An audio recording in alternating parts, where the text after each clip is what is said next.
اعوذ باللہ من الشیطان الرجیم اما بعد فاعوذ باللہ من الشیطان الرجیم بسم اللہ الرحمن الرحیم رب اشرح لی صدری ویسر لی امری واحلل عقدۃ من لسانی یفقهوا قولی۔ محترمہ دادیاں، پیاری بہن نجمہ اور پیاری فاطمہ، تمام مہمانان گرامی اور عزیز طالبات، السلام علیکم ورحمۃ اللہ وبرکاتہ۔ وعلیکم السلام ورحمۃ اللہ وبرکاتہ۔ پچھلی دفعہ بھی جب میں یہاں آئی تھی تو مجھے بہت زیادہ خوشی ہوئی تھی، اور وہ خوشی اب تک باقی تھی کہ جب فاطمہ نے کہا کہ اس دفعہ بھی آئیں تو 1 منٹ بھی ڈیسائیڈ کرنے میں، فیصلہ کرنے میں دیر نہیں لگی کہ انشاءاللہ ضرور جائیں گے۔ حالانکہ گنے چنے ہفتے تھے، لیکن میں نے دل میں پکی نیت اور ارادہ کر لیا کہ نہیں، انشاءاللہ ہم ضرور جائیں گے اور آپ لوگوں سے ملاقات کریں گے۔ میری دعا ہے کہ اللہ سبحانہ تعالیٰ ان کوششوں میں بہت برکت ڈالے اور ان کوششوں کو قبول فرمائے، اور ہم سب اللہ سبحانہ تعالیٰ کے عرش کے سائے تلے جمع ہوں۔ اللہ کرے کہ اس علاقے کا ایک ایک بچہ اور ایک ایک گھر روشن ہو جائے، اور اللہ سبحانہ تعالیٰ کا جو پیغام اللہ نے بھیجا ہے 1400 سال پہلے اور آج ہم تک پہنچا، اللہ ہمارے ذریعے آگے ہزاروں لاکھوں لوگوں تک پہنچا دے، اور جو بھی لوگ اس کی طرف آنا چاہتے ہیں اللہ سبحانہ تعالیٰ ان کے لیے راستے آسان کر دے۔ الحمدللہ مجھے جان کر بے حد خوشی ہوئی کہ آپ لوگ قرآن مجید کا ترجمہ اور تفسیر وغیرہ پڑھ رہے ہیں اور اپنی انتہائی کوشش کر رہے ہیں اور سیکھ رہے ہیں۔ الحمدللہ جب انسان سیکھتا ہے تو اس کے اندر عمل کا بھی شوق آتا ہے، لیکن بعض اوقات ایسا ہوتا ہے کہ ایک چیز پر عمل کرتے کرتے ہماری ایک روٹین بن جاتی ہے، عادت بن جاتی ہے، پھر وہ ہم عادتاً چیزیں کرنے لگتے ہیں اور اس کے اندر وہ ایک خوشی یا ایکسائٹمنٹ ختم ہونے لگتی ہے۔ تو اس لیے بہت ضروری ہوتا ہے کہ اپنے آپ کو انسان یاد کراتا رہے کہ جو ہم اللہ سبحانہ تعالیٰ کے لیے چھوٹی چھوٹی نیکیاں کرتے ہیں ان کا ہمیں کتنا فائدہ ہے، کتنا ثواب ہے، تاکہ جب بھی ہم انہیں کریں تو ہم خوشی کے ساتھ کریں۔ ہم میں سے سب لوگ جو بھی نماز پڑھتے ہیں، قرآن پڑھتے ہیں، وہ سب وضو کرتے ہیں، لیکن وضو کرنے کے لیے ہمیں جب اذان کی آواز آتی ہے تو ہم سوچتے ہیں اچھا وضو نہیں ہے، وضو کر لیں۔ وضو کرنے کے لیے پانی کے پاس جاتے ہیں، وضو کرتے ہیں اور نہیں سوچتے کہ یہ صرف ہاتھ میں دھوئے ہیں یا کچھ اور بھی دھل گیا۔ تو اس کے بارے میں رسول اللہ صلی اللہ علیہ وسلم کی حدیث آپ کو سناؤں گی۔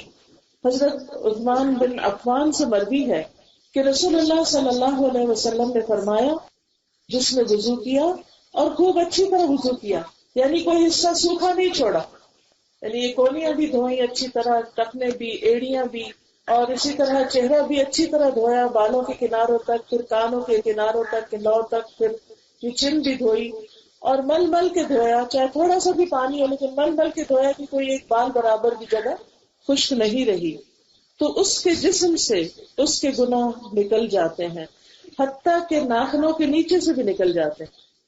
یعنی صرف انسان کے جسم سے میل کچال نہیں دور ہوتی بلکہ گناہ بھی جھڑنے لگتے ہیں، یعنی اس پانی کے ساتھ ہمارے گناہ بھی بہہ جاتے ہیں، اور انسان جب وضو کر کے نکلتا ہے تو بالکل ایک تازہ، صاف ستھرا، فریش ہو جاتا ہے۔ صرف اس کی فزیکل باڈی جو ہے، یہ ہمارا جسم ہی نہیں صاف ہوتا بلکہ ہماری روح جو ہے اس جسم کے اندر، یعنی ایک تو اوپر کا حصہ نا جو ہمیں نظر آ رہا ہے، اور ایک اس کے اندر ہے جس کی وجہ سے ہمارے ہاتھ حرکت کرتے ہیں، جس کی وجہ سے ہم چلتے پھرتے ہیں، بات کرتے ہیں، کام کرتے ہیں، تو وہ بھی ہمارے ساتھ ہے۔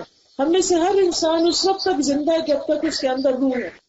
تو جس طرح جسم کا حق ہے ایسے ہی ہماری روح کا بھی حق ہے۔ تو جیسے مٹی پڑتی ہے، گندگی میں ہاتھ لگ جاتا ہے یا کچھ بھی تو ہمارے جسم گندا ہوتا ہے، اسی طرح جب ہم کوئی گناہ کرتے ہیں، زبان سے کوئی ایسی بات نکالتے ہیں، ہاتھ سے کسی کو ایسا مار دیتے ہیں، یا اور کوئی بھی ایسا کام کرتے ہیں، پاؤں سے کسی ایسی جگہ چل کے جاتے ہیں، تو یہ ساری چیزیں جب ہم غلط کر بیٹھتے ہیں تو اس کا ایک بوجھ ہمارے دل کے اوپر آ جاتا ہے، اور ہمارا دل پریشان بھی ہوتا ہے کہ ہم نے یہ غلط کام کیوں کیا، کیونکہ پھر سمجھ نہیں آتی، اور وقتی طور پر ہم بہت پریشر میں بھی آ جاتے ہیں، کبھی رونے بھی لگ جاتے ہیں، کبھی ایک اندر بے چینی اور ایک ریگریٹ آ جاتی ہے، ایک حسرت سی آ جاتی ہے۔ تو آپ نوٹ کریں گے کہ جب آپ شعور کے ساتھ سمجھ کے وضو کریں گے، اچھی طرح وضو کریں گے، تو اس کے بعد آپ کو ایک ٹھنڈک سی محسوس ہوگی، ایک سکون محسوس ہوگا، اور پھر اس کے بعد جب آپ نماز پڑھتے ہیں تو وہ سارے گناہوں سے آپ صاف ہو جاتے ہیں، پاک ہو جاتے ہیں۔ پھر اسی طرح نہ صرف یہ کہ دنیا میں یہ ہمارے اعضاء صاف ہوتے ہیں، بلکہ قیامت کے دن یہ ہاتھ پاؤں جتنے بھی ہم وضو میں دھوتے ہیں دن میں کئی دفعہ، یہ کیسے ہوں گے؟ چمک رہے ہوں گے۔ رسول اللہ صلی اللہ علیہ وسلم اپنی امت کو کیسے پہچانیں گے؟ انہوں نے تو ہماری شکل نہیں دیکھی، ہمارا نام نہیں پتا ان کو، نہ ان کو یہ پتا ہے کہ یہ کہاں سے ہے، پاکستان سے ہے یا چین سے ہے، اردو بولتے تو پشتو کون ہے۔ وہ پہچانیں گے وضو کے اعضاء کی چمکنے سے کہ اس کے اوپر روشنی ہوگی۔ آپ دیکھیں کہ آج ایک دلہن جو تیار ہوتی ہے ایک وقت کے لیے، جب اس کے اوپر اس کو چمکانے کے لیے کچھ کریم وغیرہ لگا دیتے ہیں اور بعض اوقات تو چمکی بھی اس کے اوپر لگاتے ہیں، تو کتنے پیسے لگ جاتے ہیں، ہزاروں میں اب لوگ پیسہ خرچ کرتے ہیں ایک ایک دن کے لیے۔ لیکن وضو کر کے انسان کو قیامت کے دن جو زیور ملنے والا ہے اور جو چمک ملنے والی ہے، اس دن جب اندھیرا ہوگا، اس دن جب کوئی کسی کا دوست نہیں ہوگا، کوئی کسی کو نہیں پوچھے گا، تو مسلمانوں کی یہ آئی ڈی ہوگی، آئیڈینٹی ہوگی، شناخت ہوگی، پہچان ہوگی۔ رسول اللہ صلی اللہ علیہ وسلم نے فرمایا، میری امت کے لوگ قیامت کے دن بلائے جائیں گے جبکہ وضو کے نشان کی وجہ سے ان کی پیشانیاں یعنی ماتھا اور ہاتھ پاؤں چمک رہے ہوں گے، تو جو کوئی تم میں سے اپنی چمک بڑھانا چاہے بڑھا لے۔ وہ کیسے بڑھ سکتی ہے؟ جب ہم اچھی طرح مل کے وضو کریں اور پھر پورے پیچھے تک کریں، یعنی وہ صرف ادھر آگے آگے نہیں، تھوڑا تھوڑا نہیں، اچھی طرح پورے اعضاء کو دھوئیں، بلکہ تھوڑا اوپر تک بھی دھو لیں تاکہ یہ سارے کا سارا چمک اٹھے۔ تو جو جتنا اچھا وضو کرے گا اس کی چمک اتنی زیادہ آئے گی۔ پھر اسی طرح آپ دیکھیں کہ وضو کا ایک فائدہ یہ بھی ہے کہ جب ہم وضو کرنے کے بعد دعا پڑھتے ہیں تو جنت کے 8 دروازے کھلتے ہیں۔ کس کس کو دعا آتی ہے وضو کے بعد کی؟ کون سنائے گا؟ پڑھیں ذرا مل کے پڑھ لیں۔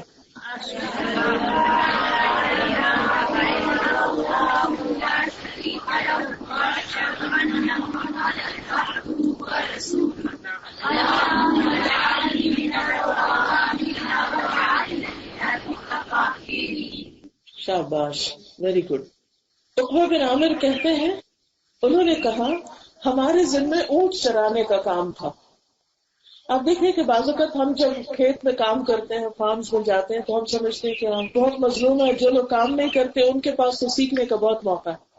لیکن رسول اللہ صلی اللہ علیہ وسلم کے صحابہ جو تھے، خاص طور پر مدینہ والے جو تھے، ان کے اپنے باغ تھے، وہ فارمرز تھے اور وہ اپنے کھیتوں میں کام بھی کرتے تھے۔ حتیٰ کہ سلمان فارسی رضی اللہ عنہ جب مدینہ پہنچے ایک یہودی کے غلام کے طور پر، تو وہ رسول اللہ صلی اللہ علیہ وسلم کی آمد کی پیشن گوئی کو سامنے رکھتے ہوئے اس طرف آئے تھے، اور وہ اس انتظار میں تھے کہ اللہ کے رسول کب ظاہر ہوتے ہیں۔ وہ کہتے ہیں میں ایک دن کھجور کے درخت کے اوپر چڑھا ہوا تھا اور اس میں کام کر رہا تھا کہ اتنے میں کسی نے کہا کہ وہ ایک شخص آ گیا ہے جو کہتا ہے کہ میں اللہ کا رسول ہوں۔ تو ایک دم ان کی کیفیت ایسے ہوئی کہ وہ کانپنے لگے، کیونکہ ان کو بہت انتظار تھا کہ وہ رسول کب آئیں گے۔ تو وہ حیران ہو گئے کہ اچھا وہ آ گئے۔ وہ کہتے کہ مجھے ڈر لگا کہ میں کھجور کے درخت سے نیچے نہ گر پڑوں کہیں۔ تو کہتے جب میں نیچے اترا تو میں نے اس سے پوچھا اچھا وہ جو تم بتا رہے تھے دوبارہ بتانا۔ تو کہتے کہ جو میرا مالک تھا اس نے سن لیا، اس نے میری پٹائی کر دی کہ تم اپنے کام سے کام رکھو، تمہارا کیا کام کہ تم یہ خبر جانو۔ تو اس وقت ان کے دل میں بہت تکلیف آئی۔ بعد میں جب وہ اپنے کام سے فارغ ہوئے پھر وہ رسول اللہ صلی اللہ علیہ وسلم کے پاس گئے، پھر انہوں نے ان کے لیے کچھ پیش کیا جو صدقے کا تھا۔ تو آپ کو یہ نشانی پتہ تھی جو رسول ہوگا وہ صدقہ نہیں کھائے گا، تو آپ نے اپنے ساتھیوں کو دے دیا، خود صدقہ نہیں کھایا۔ پھر کچھ دن کے بعد ایک اور چیز لے کر گئے اور کہتے ہیں کہ یہ ہدیہ ہے، تو آپ نے اس میں سے خود بھی کھایا اور آپ کے ساتھیوں نے بھی کھایا۔ اور پھر وہ پیچھے جا کے چپ کے آپ کی جو مہر نبوت تھی وہ دیکھنے کے لیے گئے کہ آخری نشانی دیکھوں کہ مجھے پکا یقین ہو جائے کہ یہی اللہ کے رسول ہیں صلی اللہ علیہ وسلم۔ اور جب ان کو وہ نظر آئی تو ان کے ساتھ چمٹ گئے اور رونے لگے، کیونکہ وہ بہت تکلیفیں اٹھا چکے تھے سچ کو پانے کے لیے، حق کو پانے کے لیے۔ ان کے تو اپنے والد جو تھا وہ پارسی تھا اور وہ آگ جلاتا تھا، اور ان کی ڈیوٹی بھی آگ پر تھی، اور یہ سارا وقت آگ جلانے کا کام کرتے تھے۔ اور اچانک ان کی ملاقات پھر اس وقت کے جو مسلمان یعنی عیسائی تھے ان سے ہوئی، اور پھر ان کے ساتھ یہ گھر چھوڑ کر آ گئے، اور کس طرح ایک پادری کے پاس پھر دوسرے کے پاس تیسرے کے پاس، اور کہاں کہاں گھومتے پھرتے یہ مدینہ پہنچے تاکہ یہ اللہ کے رسول صلی اللہ علیہ وسلم کو دیکھ سکے۔ تو لوگوں نے اس دین کے لیے بڑی بڑی تکلیفیں اٹھائی ہیں حق کو پانے کے لیے. بہرحال صحابہ میں سے بھی کچھ ایسے تھے کہ جو اونٹ بھی چراتے تھے، بکریاں بھی چراتے تھے، کھیتوں میں کام بھی کرتے تھے اور اس کے ساتھ ساتھ دین بھی سیکھتے تھے. تو آپ لوگ تو اس سنت کو زندہ کر رہے ہیں. تو اس لحاظ سے مجھے اور بھی زیادہ خوشی ہوتی ہے کہ آپ لوگ کام بھی کرتے ہیں جا کر، اور پھر اس کے بعد اپنا وقت نکال کے بھاگ دوڑ کر کے پھر آپ سیکھنے کے لیے بھی آتے ہیں. تو وہ کہتے ہیں کہ ہمارے ذمہ میں اونٹ چرانے کا کام تھا. میری باری آئی تو میں شام کے وقت ان کو چرا کے واپس آیا تو میں نے دیکھا کہ رسول اللہ صلی اللہ علیہ وسلم کھڑے ہو کر لوگوں کو کچھ فرما رہے ہیں، کچھ ارشاد فرما رہے ہیں. تو مجھے آپ کی یہ بات سننے کو ملی کہ جو مسلمان بھی وضو کرتا ہے اور اچھی طرح وضو کرتا ہے پھر کھڑے ہو کر اپنے دل اور چہرے کی توجہ کے ساتھ 2 رکعت نماز پڑھتا ہے، اس کے لیے جنت واجب ہو جاتی. تو اب آپ دیکھیں کہ سارے دن کام کے تھکے ہوئے ہیں اور ان کو ایک اچھی سی بات پتہ چل گئی ہے جس پر وہ خوش ہیں، وہ شکر گزار ہیں، وہ راضی ہیں. کہتے ہیں میں نے کہا کیا خوب بات ہے، یہ تو کتنی اچھی بات ہے، کیونکہ سارے دن کے بعد ان کو یہی ایک اچھی سی بات سننے کو ملی، بہت خوش ہو گئے. تو کہتے ہیں کہ میرے سامنے ایک کہنے والا کہنے لگا اس سے پہلے والی بات اس سے بھی زیادہ اچھی تھی. یعنی جب انہوں نے کہا کہ واہ اتنی اچھی بات، یعنی جیسے خزانہ مل گیا ہو گئی. تو ساتھ ایک شخص کھڑا تھا، اس نے کہا تمہارے آنے سے پہلے بھی ایک بات ہوئی تھی اور وہ بھی بہت اچھی تھی. تو کہتے ہیں میں نے دیکھا تو وہ عمر رضی اللہ عنہ تھے اور وہ کہتے ہیں کہ تم ابھی آئے ہو، یعنی تم ابھی پہنچے ہو. آپ کے آنے سے پہلے رسول اللہ صلی اللہ علیہ وسلم نے فرمایا کہ تم میں سے جو شخص بھی وضو کرے اور اپنے وضو کو پورا کرے یا خوب اچھی طرح وضو کرے پھر یہ کہے اشہد ان لا الہ الا اللہ وان محمدا عبد اللہ ورسولہ، میں گواہی دیتا ہوں کہ اللہ کے سوا کوئی معبود نہیں اور محمد صلی اللہ علیہ وسلم اس کے بندے اور اس کے رسول ہیں، تو اس کے لیے جنت کے 8 دروازے کھول دیے جاتے ہیں، جس سے چاہے داخل ہو جائے. تو آپ دیکھیں کہ بعض اوقات ہمیں وضو کرنا بہت مشکل لگتا ہے، خاص طور پر سردیوں میں، اور اگر اٹیچ بات نہ ہو اور باہر نکل کے وضو کرنا پڑے تو گرم گرم بستر سے نکل کر آپ صحن میں آتے ہیں، پانی نکالتے ہیں یا پھر گرم کرتے ہیں یا ٹھنڈے سے ہی، کیونکہ کئی دفعہ دیر سے آنکھ ہوتی ہے تو ٹھنڈے سے ہی وضو کر کے تو اس وقت بھی اچھا سے وضو کریں، جلدی نہ کریں، خشک نہ رہنے دیں اور یہ کلمہ پڑھیں، کلمہ شہادت ہی ایک طرح سے، اور یہ سوچ کر پڑھیں کہ اس وقت میرے لیے اتنے دروازے کھلے ہیں جنت کے. اللہ سبحانہ وتعالیٰ اتنا آنر دیتا ہے اس بندے کو جو اس کے لیے پاک صاف ہوتا ہے. بیسیکلی ہمارے دین میں جو بنیاد ہے ہمارے ایمان کی اور دین کی، وہ پاکیزگی ہے، صفائی ہے، ستھرائی ہے، صاف ستھرا رہنا ہے. اور اب دیکھیں کہ ہم کوئی بھی کام کریں، چاہے گھر میں کریں، کھیت میں کریں، جھاڑو میں صفائی کریں، ہم سب کچھ نہ کچھ کرتے ہیں. تو اس کے بعد ہم میں سے ہر ایک کو ضرورت ہوتی ہے کہ صاف ستھرا ہو. لیکن اگر نماز نہ ہو تو ہم لوگ پھر اپنے آپ کی پرواہ نہ کریں. پھر آپ نے دیکھو کہ جن دنوں نماز نہیں پڑھنی ہوتی تو پھر وہ کتنا جسم گندا گندا سے محسوس ہونے لگتا ہے کیونکہ ہمارا وضو چھوٹ جاتا ہے. پھر ہم وضو کرتے ہیں، پھر صاف ہوتے ہیں، پھر نماز پڑھتے ہیں، سکون میں آتے ہیں، پھر کام کرنے لگتے ہیں، پھر اذان ہو جاتی ہے، پھر سب چھوڑ کے پھر وضو کرتے ہیں، پھر نماز پڑھتے ہیں، پھر کام میں لگتے ہیں. تو یہ اللہ سبحانہ تعالیٰ کی کتنی بڑی رحمت ہے ہم پر کہ دن میں کئی بار اس نے ہمیں پاک کرنے کا، صاف کرنے کا انتظام کیا. اس لیے اس پر خوش ہو جانا چاہیے اور خوشی سے وضو کرنا چاہیے.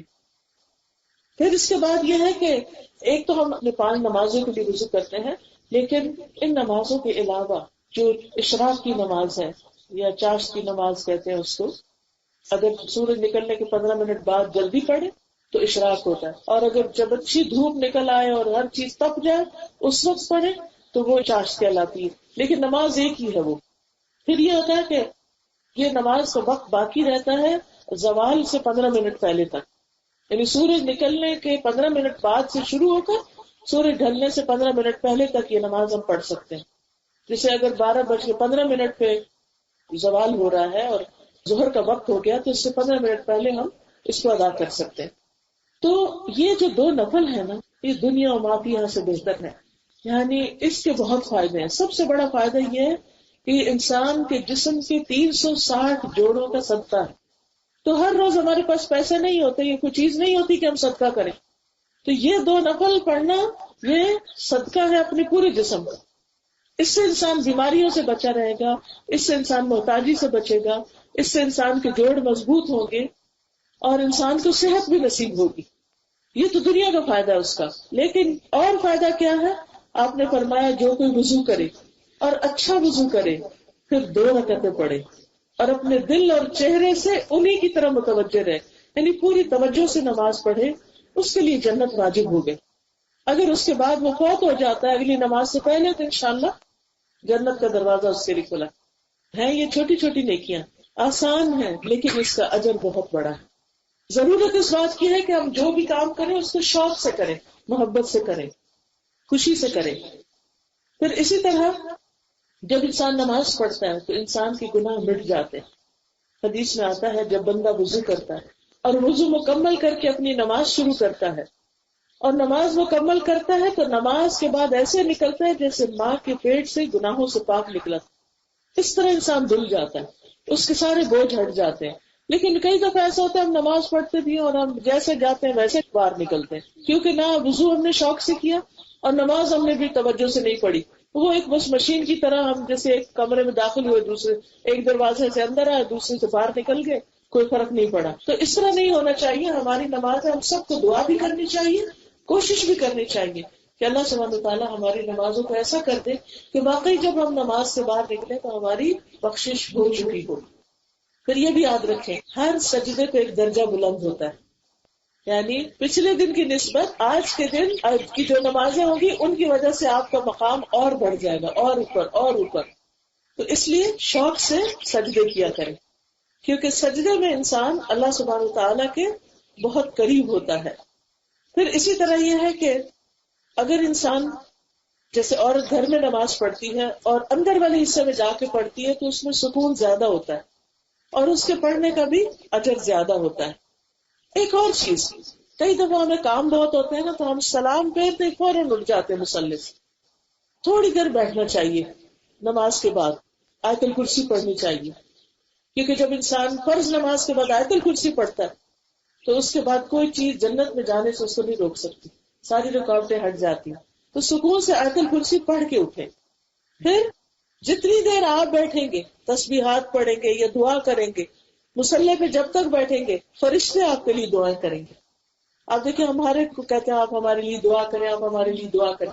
تو جو شخص نماز پڑھ کے مصلی پہ بیٹھ کے ذکر کرتا ہے اس کے لیے فرشتے دعائیں کرتے ہیں جب تک اس کا وضو نہیں ٹوٹتا. جب اس کا وضو ٹوٹ جاتا ہے تو پھر اس کے بعد فرشتے چلے جاتے ہیں، لیکن اس سے پہلے تک فرشتے کیا کہتے ہیں؟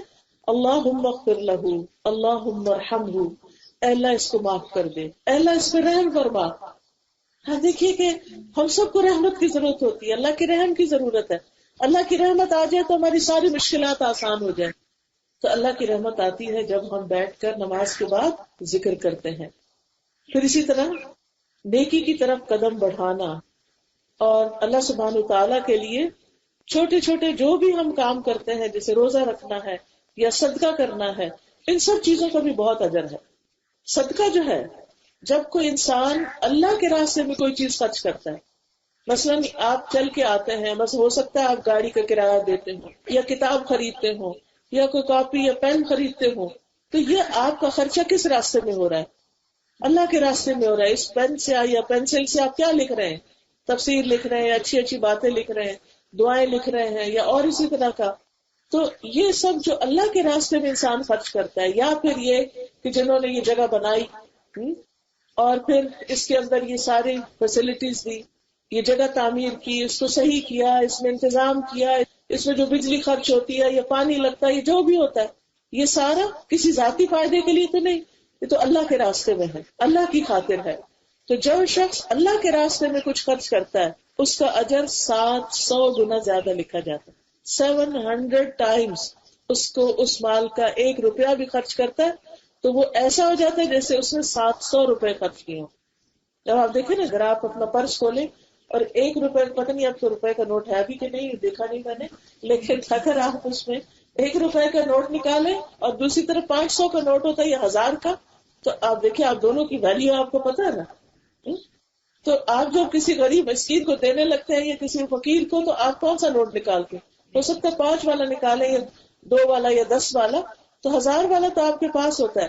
لیکن جب کوئی اللہ کے راستے میں وہ 5 بھی نکالتا ہے تو اس کو آپ ملٹیپلائی کر لیں 700 سے، آپ کے وہ باقی پیسے آپ کے پاس رکھے ہوئے ہیں، وہ 1000 آپ کے پاس ہے، لیکن اللہ کے آپ کا اجر اس سے بھی زیادہ لکھا گیا ہے.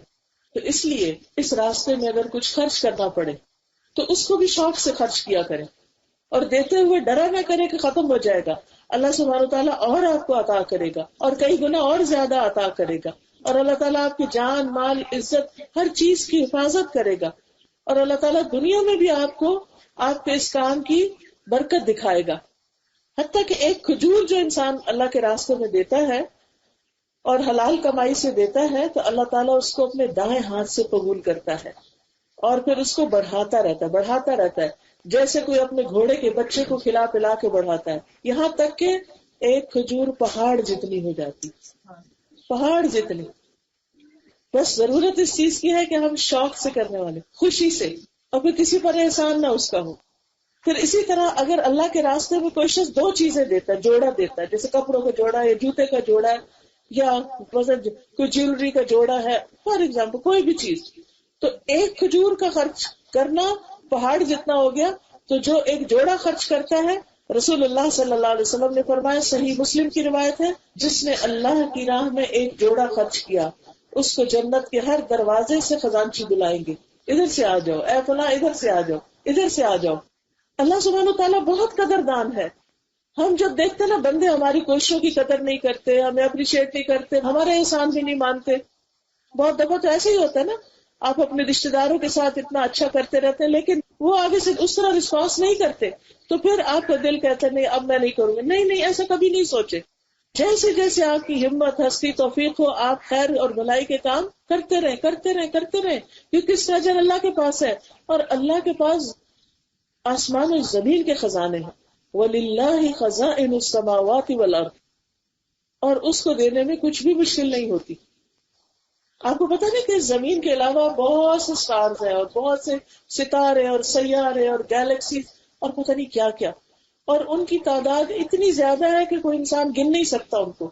اور زمین تو اس کے مقابلے میں بالکل ایسے ہی ہے جیسے پارٹیکل آف ڈسٹ ہو یا ایک چھوٹا سا ڈاٹ ہو، اگر اس کے مقابلے میں ہم زمین کو دیکھیں.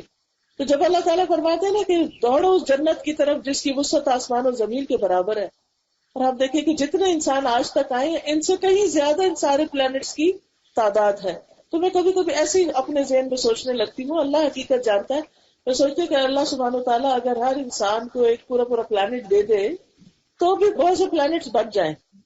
یعنی اگر اللہ تعالیٰ کسی کو پوری زمین بھی دے دے، یعنی ہمارے پاس ابھی تو زمین کا ایک چھوٹا سا ٹکڑا ہوتا ہے نا جس کے ہم مالک ہوتے ہیں، تو سوچیے اگر کسی کے پاس ساری زمین اللہ نے پوری کو پورا گلوب کسی کو الاٹ کر دی، یہ تمہارا ہے، تو آپ دیکھیں کہ اس کا حال کیا ہوگا. تو اللہ سبحانہ تعالیٰ نے تو ایسے جنت کے وعدے کیے ہیں کہ جن کی وسعت صرف زمین نہیں، آسمانوں برابر بھی ہے، کیونکہ آسمان ایک نہیں، اس سے 7 آسمان ہے، اور ان کی وسعت ہے تو ہمیں پتہ ہی نہیں، کیونکہ اللہ تعالیٰ فرماتے ہیں کہ ہم نے اپنے ہاتھ سے آسمان کو پیدا کیا اور ہم اس کو اور پھیلا رہے ہیں اور بڑھا رہے ہیں اور بڑا کر رہے ہیں.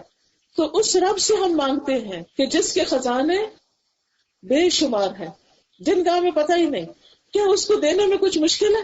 کچھ مشکل نہیں، لیکن ہمیں پورے یقین کے ساتھ اس کے راستے میں دینا چاہیے کہ وہ جس طرح قبول کرتا ہے. ابو ہریرہ کہتے ہیں نبی صلی اللہ علیہ وسلم نے فرمایا 7 قسم کے آدمیوں کو اللہ اس دن اپنے عرش کے سائے میں جگہ دے گا جس دن اس کے سائے کے علاوہ کوئی سایہ نہیں ہوگا. وہ آدمی جو اس خفیہ طریقے سے صدقہ دے کہ بائیں ہاتھ کو خبر بھی نہ ہو کہ دائیں نے کیا خرچ کیا، یعنی صدقہ کرے تو چھپا کے، اس کی شہرت نہ کرے. پھر اسی طرح اللہ سے دعا کرنا. پہلا کام کیا بتایا تھا؟ وضو، ٹھیک ہے، شوق سے وضو. پھر کیا بتایا تھا؟ نماز. پھر کیا بتایا؟ صدقہ خیرات. پھر ہے ذکر اذکار، اور اس میں آپ دیکھیں صبح شام کے جو اذکار ہیں آپ کے پاس، ایاک نستعین ہوگی، اس میں جو پہلی تسبیح آتی ہے سبحان اللہ وبحمدہ عدد خلقہ ورضا نفسہ وزنۃ عرشہ ومداد کلماتہ. جب انسان 3 دفعہ اس کو پڑھتا ہے تو کیا ہوتا ہے؟ اس کو بہت دیر بیٹھ کے عبادت کرنے سے بھی افضل ہو جاتا ہے.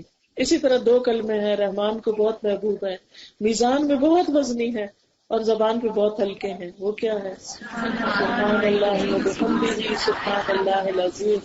شاباش. چلتے پھرتے آپ کھیت میں کام کر رہے ہیں, آپ گھر میں کام کر رہے ہیں, آپ کوکنگ کر رہے ہیں, کھانا پکا رہے ہیں, جھاڑو دے رہے ہیں, آپ کی زبان اللہ کے ذکر سے تر رہنی چاہیے. اسی طرح لا حول ولا قوت الا باللہ, یہ جنت کے خزانوں میں سے ایک خزانہ ہے. پھر اسی طرح ایک دفعہ جب انسان سبحان اللہ الحمدللہ کہتا ہے تو میزان بھر جاتا ہے, زمین و آسمان کے بیچ کی چیز بھر جاتی ہے. یعنی اتنا وزنی ہے یہ کلمہ. 100 بار دن میں سبحان اللہ و بحمدہ پڑھ لیں تو سارے گناہ معاف ہو جاتے ہیں, جنت میں درخت لگتے ہیں. پھر درود شریف کا پڑھنا صلی اللہ علیہ وسلم, اللہم صلی علی محمد وعلی آل محمد, اللہم صلی وسلم علی نبینا محمد. اور پھر لمبا درود شریف جو ہے اس کا بھی پڑھنا. اور پھر ہر کام کے شروع میں بسم اللہ بسم اللہ, کیونکہ جس چیز کے شروع میں بسم اللہ آ جاتی ہے اس میں برکت ہو جاتی ہے. اس طرح انسان کی ساری زندگی عبادت ہو جاتی ہے. جیسے آپ نے کوئی چیز اٹھائی, رکھی, لی, دی, بسم اللہ, کیونکہ تبارک اسم ربک ذو الجلال والاکرام, بہت بابرکت ہے تیرے رب کا نام. تو بسم اللہ کا مطلب ہے اللہ کے نام سے. یہ اللہ کا نام جو ہے یہ بڑا برکت والا ہے. جس کام کے شروع میں جس چیز پر پی رہے ہیں, کھا رہے ہیں, رکھ رہے ہیں, اٹھا رہے ہیں, بسم اللہ پڑھیں گے اس میں برکتیں آ جائیں.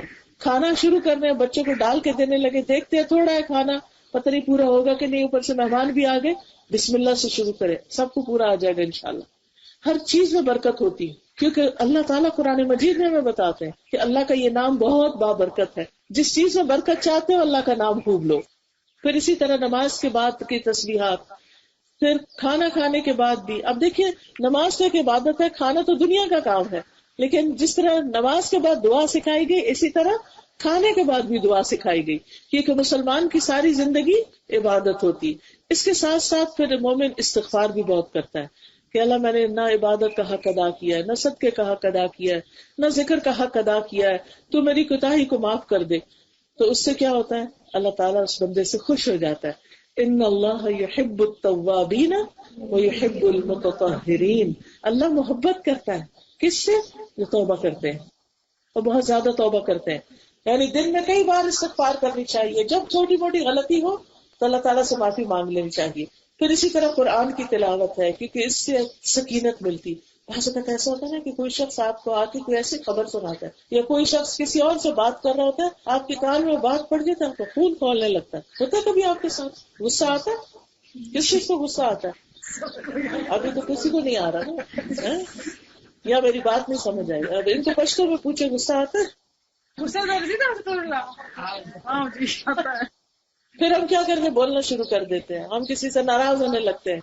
تو اس کو تھوڑا سا چپ کر کے کنٹرول کر کے, انسان کو رونا بھی آئے تو کوئی بات نہیں, رو کے جا کے ایک طرف ہو کے قرآن پڑھنا شروع کر دیں.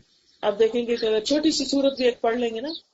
رات ایسے میں جب گئی بھی تھی, کافی دیر ہو گئی, تھوڑی تھکاوٹ بھی تھی, تو آپ دیکھیں کہ جہاں بہت سارے لوگ اکٹھے ہوتے ہیں نا, تو طرح طرح کے لوگ ہوتے ہیں, کوئی کسی سے کچھ کہہ رہا ہے, کوئی آپس میں کچھ چیزیں دیکھ کر انسان کے اوپر بڑی گراں گزرتی. خصوصاً ہماری خواتین جس طرح کے پارٹی ڈریسز پہنتے ہیں, شادی کے اوپر کپڑے پہنتے ہیں. آج جب ہم راستے میں آ رہے تھے تو ہمیں کچھ خواتین ایک جگہ سے دوسری جگہ گروپ میں جاتی ہوئی نظر آئی. تو ایک خاتون کی ذرا چادر اوپر اٹھی تو نیچے تنگ سا پاجامہ پہنا ہوا تھا. ان کا یا اللہ, یہ تنگ پاجامہ یہاں تک بھی اتنا زیادہ, یعنی کہ اوپر یعنی چادر ہوا سے ذرا اڑے گی تو کیا ہوگا, ہم ننگے ہو جائیں گے. ایسے ڈریس پر انسان کی طبیعت خراب ہوتی ہے. میری طبیعت میں ایک عجب سا بوجھ تھا, لیکن جب میں گھر آئی اور رات کو سورۃ الملک پڑھتا ہے, تو جو ہی میں نے, آپ یقین کریں, سورۃ الملک پڑھنا شروع کی, بائی دا اینڈ جب میری ختم ہوئی میں ٹھیک ہو چکی. مجھے ایسے لگ رہا تھا جیسے کسی نے مجھے دوا پلا دی اور میں سکون میں آ گئی, اور پھر سکون سے سوئی. تو مجھے اس وقت حکمت سمجھ آئی کہ انسان رات کو کیوں یہ سورت پڑھے, تلاوت کر کے کیوں سوئے قرآن کی, کیونکہ وہ جو دن بھر کے ادھر ادھر کی چیزیں ہوتی ہیں نا جو انسان کو ڈسٹرب کرتی ہیں, وہ جب قرآن پڑھ کے رات کو انسان سوتا ہے تو ساری چیزیں صاف ہو جاتی ہیں. پھر اسی طرح سورۃ البقرہ کا پڑھنا باعث برکت ہے, اور چھوڑنا حسرت کا سبب ہے. چھوڑنا یعنی اپنی زندگی میں لازم کر لیں کہ چاہے ہر روز جیسے آپ کی روٹین کی تلاوت ہے اس کے ساتھ 2 صفحے سورۃ البقرہ کے پڑھ لیں, 4 پڑھ لیں, جب وہ ختم ہو جائے پھر شروع کر لیں, کیونکہ اس کو چھوڑنا باعث حسرت ہے. اور شیطان اس گھر سے بھاگ جاتا ہے جہاں سورۃ البقرہ تلاوت کی جاتی ہے. پھر اسی طرح جمعے کے دن سورۃ کہف پڑھنا, پھر اسی طرح صبح شام معوذات پڑھنا, قل هو اللہ, قل اعوذ برب الفلق, قل اعوذ برب الناس, پھر اسی طرح کچھ چیزیں اور ہیں، بس چھوٹی سی چند ٹپس اور دے کے میں ختم کروں گی، کہ اللہ سے اپنا تعلق اچھا رکھے، اللہ سے گمان اچھا رکھے، اللہ سے مایوس کبھی نہ ہو. دل میں شیطان وسوسہ ڈالے نا، دیکھو تمہاری تو دعا بھی نہیں سنی جاتی اور تمہارا تو یہ مسئلہ بھی حل نہیں ہوتا، اسی وقت اس خیال کو جھٹک دے. اللہ تعالیٰ اپنے بندے سے اس کے گمان کے مطابق عمل کرتا ہے. تو اسی کو میں ہمیشہ سمجھتی کہ پازیٹیو تھنکنگ ہوتی. بعض اوقات ایک چیز انسان منہ سے اچھی نکالتا ہے اور وہی ہو جاتی، اور بعض اوقات انسان منہ سے غلط بات نکالتا ہے اور وہی ہو جاتی. تو منہ سے بھی اچھی بات نکالے، اور اس کے ساتھ ساتھ یہ ہے کہ اللہ سے گمان اچھا رکھے کہ اللہ اچھا ہی کرے گا.